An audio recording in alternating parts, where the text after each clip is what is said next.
Luke chapter 9, 28 to 62. The Transfiguration. About 8 days after Jesus said this, he took Peter, John, and James with him and went up onto a mountain to pray. As he was praying, the appearance of his face changed, and his clothes became as bright as a flash of lightning. Two men, Moses and Elijah, appeared in glorious splendor, talking with Jesus. They spoke about his departure, which he was about to bring to fulfillment at Jerusalem. Peter and his companions were very sleepy, but when they became fully awake, they saw his glory and the two men standing with him. As the men were leaving Jesus, Peter said to him, Master, it is good for us to be here. Let us put up 3 shelters, one for you, one for Moses, and one for Elijah. He did not know what he was saying. While he was speaking, a cloud appeared and enveloped them, and they were afraid as they entered the cloud. A voice came from the cloud saying, This is my son, whom I have chosen. Listen to him. When the voice had spoken, they found that Jesus was alone. The disciples kept this to themselves and told no one at that time what they had seen. The healing of a boy with an evil spirit. The next day, when they came down from the mountain, a large crowd met him. A man in the crowd called out, Teacher, I beg you to look at my son, for he is my only child. A spirit seizes him, and he suddenly screams. It throws him into convulsions, so that he foams at the mouth. It scarcely ever leaves him, and is destroying him.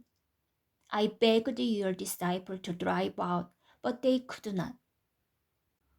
Oh, unbelieving and perverse generation, Jesus replied, How long shall I stay with you and put up with you? Bring your son here. Even while the boy was coming, the demon threw him to the ground in a convulsion. But Jesus rebuked the evil spirit, healed the boy, and gave him back to his father. And they were all amazed at the greatness of God. While everyone was marveling at all that Jesus did, he said to his disciples, Listen carefully to what I am about to tell you. The Son of Man is going to be betrayed into the hands of men. But they did not understand what this meant.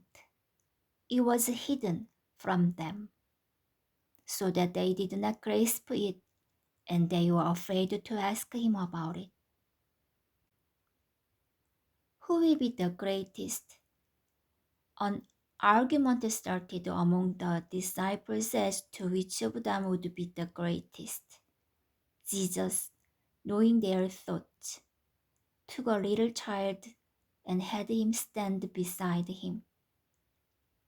Then he said to them, Whoever welcomes this little child in my name welcomes me, and whoever welcomes me welcomes the one who sent me.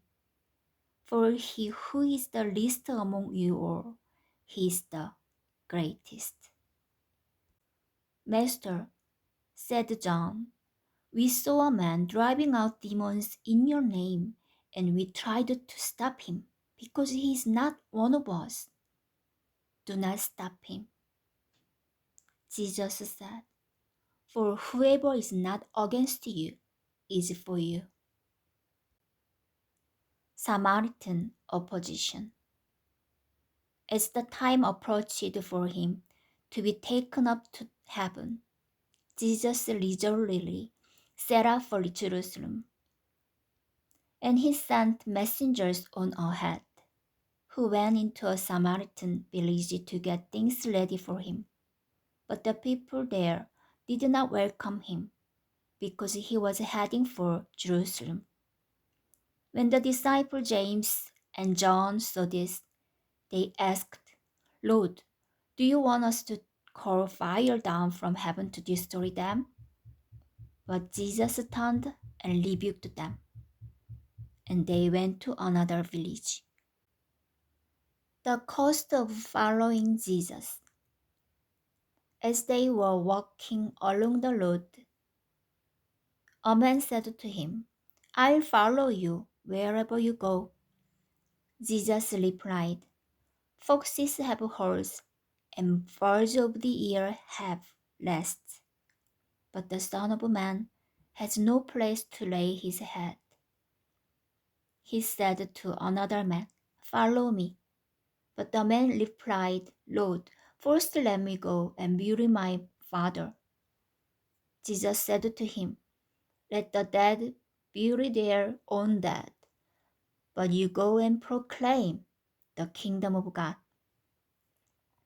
Still another said, "I'll follow you, Lord, but first let me go back and say goodbye to my family." Jesus replied, "No one who puts his hand to the plow and looks back is fit for service in the kingdom of God."